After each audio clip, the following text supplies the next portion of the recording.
ये कुछ लिस्ट के फंक्शन है, वन बाय वन काफ़ी सारे फंक्शन तो मैंने डिस्कस कर दिए थे, जो बच गए उनको हम डिस्कस कर लेते हैं। Python provide some built in function for list manipulation, और सिंटेक्स क्या रहेगा, लिस्ट का नाम लिखेंगे फिर डॉट करके उस फंक्शन का नाम लिखेंगे। So list dot index return the index of the passed item. तो देखिए लिस्ट डॉट इंडेक्स, और फिर यहाँ पर जिस आइटम का इंडेक्स आपको चाहिए, तो अगर वो आइटम उस लिस्ट के अंदर मिलता है तो उसका इंडेक्स आपको ये रिटर्न करेगा। तो ये एक तरीके से हमने एक प्रोग्राम बनाया था जिसमें हमने क्या किया था कि write a program which input a list and a number and then search that number in the list, and if the number is found then return the index of that particular item, या उसकी location print करनी है। तो ये function आपको index return करके देगा जो सर्च आइटम आप यहाँ पर देंगे।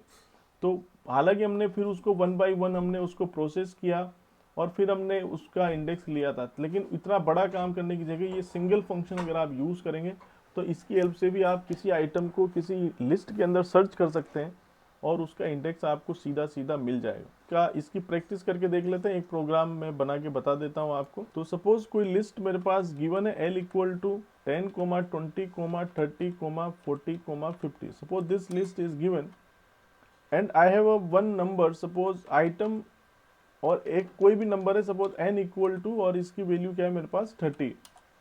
Now I want to search this n inside the list, then suppose what I am doing, I have to use this function list dot index item। so ये return करता है, return the index of the past item. तो अगर कोई function कोई value return करता है तो उसको हमको होल्ड करना पड़ता है, या तो आप उसको प्रिंट में दीजिए या फिर उसको होल्ड कीजिए। तो सपोज मैं लॉक इक्वल टू यहाँ पर कहता हूँ L डॉट, क्या फंक्शन का नाम है, इंडेक्स, और किस आइटम को सर्च करना है, n को सर्च करना है। Then suppose I am printing print loc, तो एक मेरे पास पूरी लिस्ट है और n की वैल्यू मेरे पास 30 है, तो क्या करेगा L डॉट इंडेक्स, तो L के अंदर सर्च करेगा, किसको सर्च करेगा, n को सर्च करेगा, और n जब उसमें लिस्ट के अंदर मिलेगा तो उसका इंडेक्स रिटर्न करेगा। तो जो रिटर्न करेगा उसको मैंने स्टोर कर दिया है लॉक के अंदर, और फिर मैं लॉक को यहाँ पर प्रिंट कर रहा हूँ। सो you can see the output is 2, output is 2 because this 30 is found at the index position 2, right. और अगर मैं यहाँ पर ऐसे एलिमेंट को सर्च करता हूँ जो कि लिस्ट के अंदर नहीं है, जैसे मैं यहाँ पर 60 को सर्च करता हूँ, तो अगर एलिमेंट नहीं है देन, तो यहाँ पर वैल्यू एरर आ रही 60 is not in the list. अगर कोई एलिमेंट उसमें नहीं होगा तो फिर उस केस में एरर आएगी। सो ये बिल्कुल सिंपल सा जो हमने प्रोग्राम बनाया था कि एक नंबर इनपुट लीजिए और एक लिस्ट को इनपुट करवाइए, फिर उसके अंदर उसको सर्च कीजिए और उसकी लोकेशन को प्रिंट करवाइए, तो इस फंक्शन से बड़ी आसानी से डायरेक्ट ही हम काम कर पाएंगे। तो ये पाइथन की ब्यूटी भी है कि यहाँ पर प्रोग्राम की लेंथ कम करने के लिए कई इनबिल्ट फंक्शन है, तो बड़ी आसानी से सिंपल इस फंक्शन को यूज़ करके आप पर्टिकुलर आइटम को लिस्ट में सर्च कर सकते हैं और उसकी इंडेक्स पोजीशन को पता कर सकते हैं। Okay, so this is a function by which we can search an item inside the list. There is a function called append. So append के बारे में तो हमने डिस्कस कर ही लिया है, किसी आइटम को लिस्ट के लास्ट में अगर आपको ऐड करना है then we can use this append function. So add the passed item at the end of the list. Extend, देखिए ये बहुत इंपॉर्टेंट फंक्शन है। Append the list at the end of the list which with which function is called. तो अगर दो आपके पास list है और दो लिस्ट को आपको ज्वाइन करना है, ठीक है, तो हालांकि L1 प्लस L2 करने से भी ज्वाइन हो रहा है, लेकिन आप एक्सटेंड फंक्शन को भी यूज कर सकते हैं। जैसे L1 कोई मेरे पास लिस्ट है और L2 में कोई लिस्ट देता हूँ, सपोज 60, 70, 80। तो L1 एक लिस्ट है, L2 एक लिस्ट है। अब सपोज मैं यहाँ पर क्या करता हूँ, या तो मैं किसी लिस्ट के अंदर ले लूँ फिर उसको प्रिंट करूँ, या डायरेक्ट मैं प्रिंट स्टेटमेंट में भी डाल सकता हूँ। तो अगर मैं यहाँ पर प्रिंट करता हूँ L1 plus L2, what it will print, simply print a list, simply print a list first having the element of L1 and then having the element of L2. So 10, 20, 30, 40, 50 and then 60, 70, 80. So we can do like this L1 plus L2. Now suppose I want the same thing using this extend function. So L1 dot extend and then L2. So what it will do, it will simply add the L2 at the last of this L1. So let's print this, it giving me the none. Okay, it is actually changing, it actually adding the L2 inside this after this L1. So let's print L1, एक bracket यहाँ पर extra है, late execute this, तो you can see the content of the L1। तो देखिए ये function दिखने में हमको ऐसा लग रहा है, लेकिन देखिए इसकी फंक्शनलिटी क्या है कि अगर L1 कोई लिस्ट है, L2 कोई लिस्ट है, अब L2 को L1 के पीछे आपको ऐड करना है, डायरेक्ट अगर आपको ऐड करना है तो आप simple L1 dot extend L2 कर दीजिए। तो देखिए जब आप L1 को प्रिंट कर रहे हैं तो L1 के कंटेंट अब चेंज हो गए, 50 तक पहले वो थी, अब उसमें 60, 70, 80 हो गया, मतलब इसको उसके पीछे अपेंड किया। जबकि हमने जब L1 प्लस L2 किया था तो वो L1 में चेंज नहीं हो रहा था। अगर आपको L1 में चेंज करना था उसको तो हम कैसे लिखेंगे, L1 equal to L1 plus L2, ये उसका इक्विवेलेंट एक्सप्रेशन हुआ। L1 प्लस L2 करेगा, फिर उसको ट्रांसफर कर देगा वापस L1 में, so you can see I am getting the same result, right? So this is the equivalent expression of this extend function। तो या तो L1 equal to L1 plus L2 कर दो, या फिर L1 डॉट एक्सटेंड L2 कर दीजिए, तो L2 जो है वो L1 के पीछे ज्वाइन हो जाएगी, कॉन्केट हो जाएगी। So this is the equivalent expression for this function, that is L1 dot extend list। Now there is a function called insert। There is a function called insert by which we can insert a new element in the list at the desired position। So list dot insert, then we have to provide the position where we want to insert a new item, and then the desired item that we want to insert।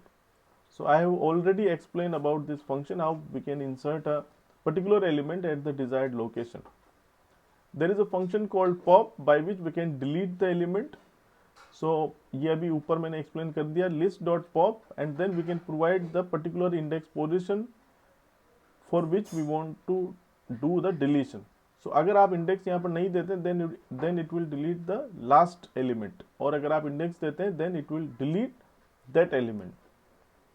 और pop की जो खासियत है वो क्या है कि ये रिमूव करने के बाद जिस एलिमेंट को ये रिमूव करेगा उस एलिमेंट को आपको रिटर्न भी करके देगा, मतलब वो एलिमेंट आपको मिलेगा, फिर आप अगर उसको प्रिंट करना चाहते हैं या फर्दर कुछ प्रोसेस करना चाहते हैं then you can do. Now there is a function called remove and then the value. So देखिए ये थोड़ा सा इन दोनों में डिफरेंस है। जो पॉप है वो क्या कर रहा है, इंडेक्स के हिसाब से जो आप इंडेक्स देंगे उस आइटम को रिमूव करेगा, जबकि जो रिमूव फंक्शन है वो वैल्यू के हिसाब से रिमूव करेगा। आप यहाँ पर वैल्यू देंगे, उस वैल्यू को वो सर्च करेगा और उसकी जो फर्स्ट अकरेंस उसको मिलेगी, उस फर्स्ट अकरेंस वाला जो एलिमेंट होगा उसको डिलीट कर देगा, लेकिन ये रिटर्न नहीं करेगा, but does not return the deleted value. जबकि पॉप यहाँ पर कोई सर्चिंग का काम नहीं कर रहा है, पॉप के अंदर तो हम सिंपल इंडेक्स पोजीशन दे रहे हैं और वो पर्टिकुलर एलिमेंट डिलीट हो रहा है, जबकि रिमूव में वो जो वैल्यू है उसको वो सर्च कर रहा है और फिर उसको वो रिमूव कर रहा है। Let see about this. Suppose L1 is a list and these are the element. Now what I am doing, L dot remove 40। So in the remove I am providing the value of the element 40, and then suppose I am printing this L1, ऊपर मैंने L लिखा है, so L1 dot remove 40। So what it will do, it will simply search that 40 inside the list, and if it is found then it will remove। So you can see now the list becomes 10, 20, 30, 50। So this 40 is removed। और इसमें यह भी कहा है कि it will just remove the first occurrence only। तो अगर 40 पीछे अगर रिपीट भी हो रहा है तो पीछे वाला रहेगा, पहला जो 40 इसको मिलेगा बस वही यहाँ से रिमूव होगा। So you can see 10, 20, 30 and then ये 40 रिमूव हो गया और 40, 50, 40 जो पीछे का जो एलिमेंट है वो यहाँ पर रहे। अगर जितनी भी अकरेंस है उन सबको अगर आपको रिमूव करना है तो फिर आपको एक्सप्लिसिट प्रोग्राम बनाना पड़ेगा, ठीक है। फिर आप एलिमेंट बाय एलिमेंट इसको प्रोसेस कीजिए। देखिए इनबिल्ट फंक्शन, इन फंक्शन के बिना भी ये सारे काम कर सकते हैं। देखिए ये जो फंक्शन है ये सब आपकी फ्लेक्सिबिलिटी के लिए, आपके यूज के लिए, आपके काम को आसान बनाने के लिए, आपके इजीनेस के लिए, लेकिन ऐसा नहीं है कि इन फंक्शन को यूज करके ही वो काम होगा। इन फंक्शन के बिना भी हम उस काम को कर सकते हैं। जैसे एक्सटेंड फंक्शन क्या करता है, एक लिस्ट के पीछे दूसरी लिस्ट को अपेंड करता है, ज्वाइन करता है। तो विदाउट दिस फंक्शन भी आप कर सकते हैं, L1 equal to L1 plus L2 जैसे मैंने किया। अगर पर्टिकुलर आइटम को किसी पोजीशन पे इंसर्ट करना है तो इंसर्ट की हेल्प से तो कर ही सकते हैं। इसके अलावा आप उसका पूरा कोड भी बना सकते हैं, जैसा आप लिस्ट के इंडिविजुअल एलिमेंट को एक्सेस कीजिए, पर्टिकुलर आइटम को वहां पर इंसर्ट कर दीजिए। लेकिन पाइथन के अंदर के हर काम के लिए एक स्पेसिफिक फंक्शन हो गया तो हमारा कोड बच जाएगा, ठीक है। इतने बड़े बड़े कोड हमको नहीं लिखने पड़ेंगे। हालांकि इन फंक्शन के बिना जब आप काम करेंगे तो थोड़ा सा मुश्किल जरूर रहेगा, लेकिन जो मेन कंसेप्ट है वो आपको तब जाके समझ में आएगा। इनकी भी प्रोग्रामिंग कहीं हो रही होगी। ऐसा तो नहीं कि फंक्शन है तो ये अपने आप काम कर रहा है, इसका भी कोड कहीं लिखा होगा। तो जब आप इस फंक्शन को कॉल करते हैं तो वो जो कोड है वो पर्टिकुलर कोड वहां पर एग्जीक्यूट होता है। ये इंडेक्स वाला तो जैसे मैंने आपको करवाई दिया था, अगर कोई आइटम आप दीजिए, उस पर्टिकुलर आइटम फाउंड हो तो उसका इंडेक्स मिले, तो इसको हमने इस विदाउट इंडेक्स फंक्शन के हमने यूज किया था। चलिए इस इंसर्ट वाले फंक्शन को कर लेते हैं। ये क्या करता है, किसी आइटम को इंसर्ट करता है पर्टिकुलर पोजीशन पर। तो ये तो डायरेक्ट काम कर देता है। जैसे ये मेरे पास कोई लिस्ट है, अब इसमें मुझे कोई आइटम इंसर्ट करना है, तो मैं क्या लिखता हूं, L1 डॉट इंसर्ट, और सपोज मुझे थर्ड पोजीशन पर इंसर्ट करना है, ये मैंने इंडेक्स दिया, और फिर हम एलिमेंट देते हैं suppose 55, then suppose I am printing L1। तो थर्ड पोजीशन पर मुझे क्या इंसर्ट करना है, 55। तो देखिए 55 यहां पर इंसर्ट हो जाएगा। You can C third index पर तो 0 1 2 3, तो थर्ड इंडेक्स पे अब क्या आ जाएगा, 55 आ जाएगा। और आप देखिए जो एग्जिस्टिंग एलिमेंट थे ये पहले फिर इधर की तरफ शिफ्ट हुए। इस फंक्शन से तो इतना बड़ा आसानी से ये काम हो गया, लेकिन अगर ये फंक्शन नहीं हो और मुझे यही काम करना हो कि जो इंडेक्स पोजीशन आप दें और उस इंडेक्स पोजीशन पर एलिमेंट मेरा इंसर्ट होना चाहिए, तो without this function how I can do this. ठीक है, तो अगर इंसर्ट के साथ करना है तब तो यही इसका सीधा सा आंसर हो जाएगा, कोई प्रॉब्लम नहीं है। ठीक है, इसमें आप चाहें तो इसको रन टाइम पर इनपुट कर सकते हैं। लेकिन अब देखिए, अब इंसर्ट फंक्शन हमारे पास नहीं है, तो इंसर्ट फंक्शन हमारे पास नहीं है तो हमको अब इसका लॉजिक ढूंढना पड़ेगा। अब जैसे ये मेरे पास कोई लिस्ट है, ये मेरे पास कोई लिस्ट है, अब एक तो मैं लिस्ट इनपुट करूंगा और फिर दो चीजें और इनपुट करूंगा कि किस इंडेक्स पे इंसर्ट करना है और क्या आइटम इंसर्ट करना है। तो एक मुझे मिलेगी यहाँ पर लोकेशन सपोज 3 और 55, तो थर्ड लोकेशन पे मुझे इंसर्ट करना है और 55 को इंसर्ट करना है। तो लेकिन इंसर्ट करने के पहले यहाँ पर देखिए जब 55 इंसर्ट हो रहा है तो आप देखिए 55 इंसर्ट हुआ तो किस तरीके से इंसर्ट हुआ है, यहाँ पर 0 1 2 3, तो थर्ड लोकेशन पे 55 आता है। लेकिन अगर आप डायरेक्ट 55 को थर्ड लोकेशन पे दे देंगे, अगर जैसे मैं सिंपल एक असाइनमेंट देता हूं कि L3 इक्वल टू 55, तो 40 वहां से चला जाएगा। तो इसकी खासियत क्या है कि उस पर्टिकुलर एलिमेंट को ओवरराइट नहीं करता है। पहले लिस्ट को, मतलब पहले अगर इसके अंदर 1 2 3 4 7 एलिमेंट थे, इंसर्ट करने के बाद अब 8 एलिमेंट हो जाएंगे। तो एक्चुअली आइटम इंसर्ट तब करना है, पहले हम ये देख लेंगे कि थर्ड एलिमेंट पे इंसर्ट करना है। तो थर्ड एलिमेंट पहले हम जगह बनाएंगे, मतलब जितने भी एलिमेंट है उनको शिफ्ट करेंगे, एक एक राइट साइड पे शिफ्टिंग करेंगे। फिर शिफ्टिंग करने के बाद जब यहाँ पर जगह बन जाएगी तब हम पर्टिकुलर उस आइटम को इंसर्ट करेंगे। ये लॉजिक इसका कुछ रहेगा। So first we have to shift the element. तो जो इंडेक्स पोजीशन दी है उस पर्टिकुलर इंडेक्स पोजीशन से स्टार्ट करके लास्ट तक हम एक एक आइटम को शिफ्ट करेंगे उसके पीछे की तरफ, राइट साइड की तरफ, और फिर L3 पोजीशन पर 55 को इंसर्ट कर देंगे। ये कुछ लॉजिक रहेगा इसमें। तो देखिए यहाँ तो एक लाइन में काम हो गया, हमने इंसर्ट फंक्शन यूज किया तो अपने आप शिफ्टिंग विफ्टिंग कब सब कर रहा है। लेकिन अगर इस फंक्शन के बिना काम करना है तो हम कैसे करेंगे, अब देखिए यही लॉजिक है। ठीक है, तो असली प्रोग्रामिंग वही है। चलिए इसको हम स्टार्ट करते हैं।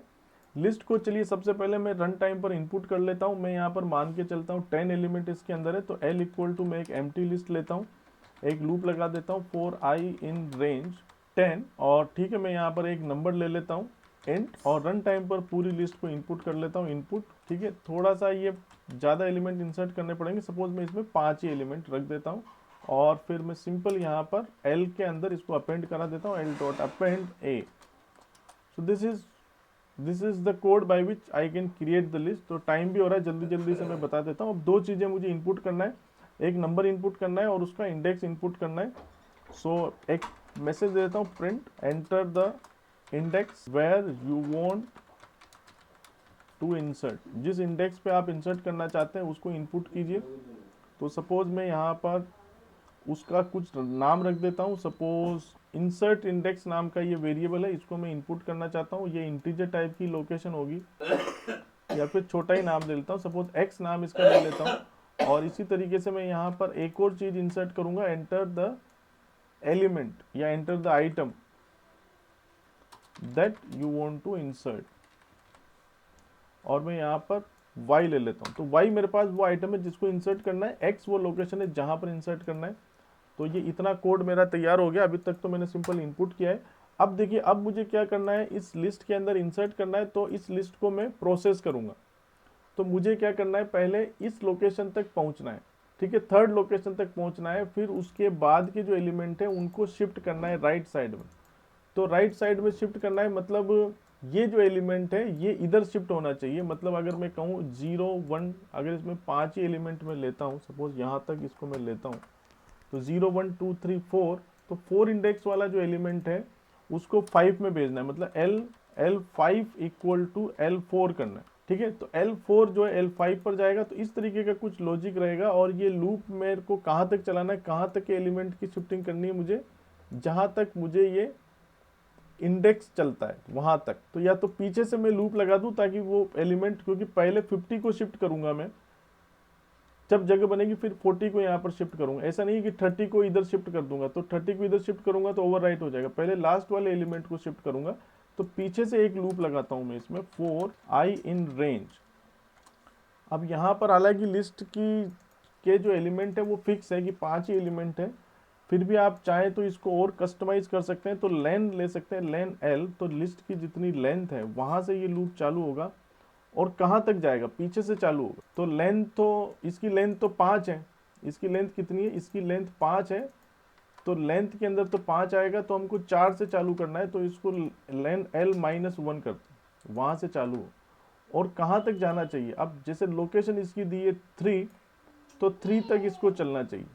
तो मतलब कहाँ तक चलना चाहिए, अब ये चूंकि रिवर्स में चल रहा है, तो अगर मैं यहाँ पर x लिखूंगा, क्योंकि x के अंदर वो एलिमेंट है, तो x अगर मैं लिखूंगा तो x +1 तक चलेगा, क्योंकि मैं इसको नेगेटिव में चला रहा हूँ, x +1 तक ये चलेगा, मुझे x तक ही चलाना है। तो मैं इसमें क्या करता हूँ, x-1 तक इसको चलाता हूँ, x-1 तक चलाऊंगा। तो चूंकि इसकी जो स्टेपिंग है वो नेगेटिव, तो यहाँ से स्टार्ट होकर x-1 +1 तक चलेगा, मतलब x तक चलेगा, ठीक है। और मुझे क्या करना है कि जो l है, Li+1 इक्वल टू Li, ऐसा कुछ लॉजिक लिखता हूं।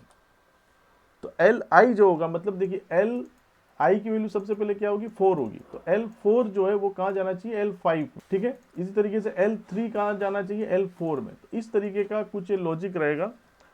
इसको मैं चेक करने के लिए यहाँ पर लिस्ट को प्रिंट करवा लेता हूँ, प्रिंट L, ठीक है। अभी मैं इतना सा कोड करता हूँ कि वो प्रॉपर शिफ्टिंग कर रहा है कि नहीं कर। क्या एरर है भाई इसमें, और आई इन नहीं लगाया, चलिए दोबारा से रन करते हैं। एंटर द एलिमेंट, सपोज 10 20 30 40 50, मैं एंटर द इंडेक्स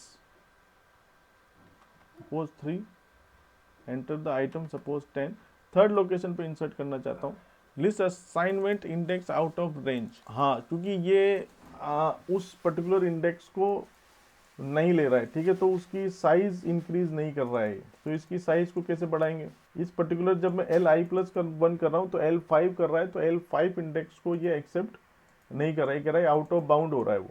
मतलब पहले इसकी साइज को 1 से मुझे बढ़ाना पड़ेगा, तब जाके मैं कर सकता हूँ। तो मैं इसमें एक काम करता हूँ, L के अंदर किसी किसी एलिमेंट को ऐसे ही अपेंड करवा देता हूँ ताकि इसकी साइज बढ़ जाए, ठीक है। जैसे मैं इसमें 0 को अपेंड करवा देता हूँ तो इसकी साइज बढ़ जाएगी। एक बार और मैं इसको एग्जीक्यूट करता हूँ। थर्ड लोकेशन पे इंसर्ट करना है, 10 को इंसर्ट करना है। List assignment index out of bound, तो आउट ऑफ बाउंड क्यों हो रहा है, जब एक एलिमेंट मैंने इंसर्ट करा दिया इसमें L.append 0, तो उसकी रेंज तो बढ़ जानी चाहिए, नहीं, लेकिन फिर ये लेंथ से चल रहा है ना यहाँ पर, तो L-1 से चल रहा है, मतलब ये 4 से चल रहा है। तो अब इसकी लेंथ 5 हो गई, तो अब इसको थोड़ा कम से चलाना है मुझे, मतलब इसको मैं -2 से चलाता हूँ सपोज। देखिए जब हम लॉजिक लगाते हैं तो ऐसे दिमाग चलना चाहिए। अब ये चूंकि मेरा कोई रटा रटाया प्रोग्राम नहीं है, तो देखिए हाँ अब ये ठीक है, L-2 से चलाऊंगा तो L-1 से चलेगा। तो देखिए ओरिजिनल लिस्ट थी मेरे पास 10 20 30 40 50, तो 50 जो यहाँ पर था उसको मैंने शिफ्ट कर दिया इधर, तो 50 इधर शिफ्ट हो गया। एक बार चाहे तो ओरिजिनल लिस्ट को मैं यहाँ पर प्रिंट करके देख लेता हूँ, यहाँ पर प्रिंट L, ये ओरिजिनल लिस्ट को प्रिंट करता हूँ। फिर मेरी जो अपडेटेड लिस्ट थी 10 20 30 40 50, ये मेरे पास ओरिजिनल लिस्ट थी। थर्ड लोकेशन पे इंसर्ट करना है, 10 को इंसर्ट करना है। तो ये देखिए ओरिजिनल लिस्ट थी 10 20 30 40 50, और 0 मैंने लास्ट में इंसर्ट किया ताकि एक साइज उसकी बढ़ जाए। फिर देखिए 50 की शिफ्टिंग की मैंने यहाँ पर, ये 50 यहाँ पर आ गया, फिर 40 की शिफ्टिंग की, 40 यहाँ पर आ गया। ये जगह बनी है क्योंकि थर्ड पे मुझे इंसर्ट करना है ना, मतलब इस जगह पर मुझे इस आइटम को इंसर्ट करना है 40 पर। तो बिल्कुल सिंपल है। अब ये लोकेशन, बस इस लोकेशन पे मैं आइटम को इंसर्ट कर देता हूँ, यहाँ पर कोई दिक्कत नहीं है। सो एल किस लोकेशन पे करना है, L x equal to y, क्योंकि x लोकेशन पे मुझे y को इंसर्ट करना है। और अब मैं प्रिंट करवा देता हूं, प्रिंट इंसर्टेड लिस्ट इज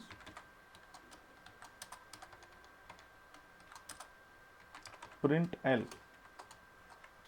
चलिए अब मुझे लगता है हमारा काम हो जाएगा। सब 10 20 30 40 50 और मुझे थर्ड लोकेशन पे इंसर्ट करना है। किसको इंसर्ट करना है, सपोज 55 को करना है। Now you can see this is the original list. Now you can see the list. At the third location we have inserted the 55 after shifting this 40 and 50. तो ये सिर्फ ऐसा ही नहीं, क्योंकि हमने लॉजिक जो लगाया वो कॉमन लगाया। सपोज 10 20 30 40 50 ये मेरे पास पूरी लिस्ट है। अब सपोज मुझे 1 इंडेक्स पे इंसर्ट करना है, सो इंडेक्स पोजीशन इज 1 और मुझे 55 को करना है, तो 1 पे इंसर्ट करना है। तो देखिए 1 इंडेक्स पे 55 आएगा और बाकी जो एलिमेंट है 10 20 30 40 50 उनकी शिफ्टिंग हो रही है। अच्छा, यहाँ पर जब ऊपर मैंने ये मैसेज दे दिया है तो यहाँ पर ये बार बार मैसेज देने की ज़रूरत नहीं है, या फिर इस मैसेज को मैं यहीं पर ही दे दूँ। ये बार बार प्रिंट ऊपर लिया फिर इसके अंदर इनपुट लिया, तो इसका क्या मतलब है। इस प्रिंट को हटाता हूँ और ये जो मैसेज है वापस इसको भी मैं यहाँ पर डाल देता हूँ और इस प्रिंट को भी हटाता हूँ। तो x और y मेरा इनपुट हो गया। एक बार और 10 20 30, देखो कितना फर्स्ट क्लास प्रोग्राम बना है। हमने खुद ने इंसर्ट किया है एलिमेंट विद शिफ्टिंग, और इस एल को मुझे प्रिंट करवाने की जरूरत नहीं है। So this is the code to do this.